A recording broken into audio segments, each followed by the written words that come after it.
شروع اللہ کا نام لے کر جو بڑا مہربان نہایت رحم والا ہے۔ اور رحمان کے بندے تو وہ ہیں جو زمین پر آہستگی سے چلتے ہیں، اور جب جاہل لوگ ان سے جاہلانہ گفتگو کرتے ہیں تو سلام کہتے ہیں۔ اور وہ جو اپنے پروردگار کے آگے سجدے کر کے اور عز و ادب سے کھڑے رہ کر راتیں بسر کرتے ہیں، اور وہ جو دعا مانگتے رہتے ہیں کہ اے پروردگار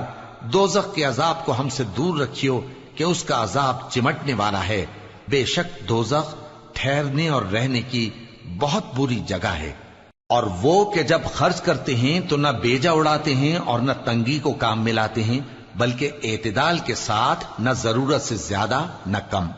اور وہ جو اللہ کے ساتھ کسی اور معبود کو نہیں پکارتے، اور جس شخص کو مار ڈالنا اللہ نے حرام کیا ہے اس کو قتل نہیں کرتے مگر جائز طریق یعنی شریعت کے حکم سے، اور بدکاری نہیں کرتے، اور جو یہ کام کرے گا سخت گناہ میں مبتلا ہوگا۔ قیامت کے دن اس کو دونا عذاب ہوگا اور وہ ذلت و خواری سے ہمیشہ اس میں رہے گا،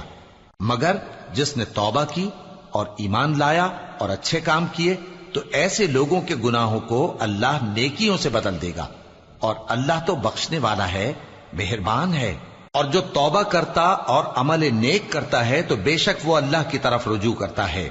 اور وہ جو جھوٹی گواہی نہیں دیتے اور جب ان کو بیہودہ چیزوں کے پاس سے گزرنے کا اتفاق ہو تو شریفانہ انداز سے گزرتے ہیں، اور وہ کہ جب ان کو ان کے پروردگار کی باتیں سمجھائی جاتی ہیں تو ان پر اندھے اور بہرے ہو کر نہیں گرتے بلکہ غور و فکر سے سنتے ہیں۔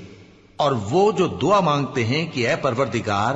ہم کو ہماری بیویوں کی طرف سے اور اولاد کی طرف سے آنکھوں کی ٹھنڈک عطا فرما اور ہمیں پرہیزگاروں کا امام بنا،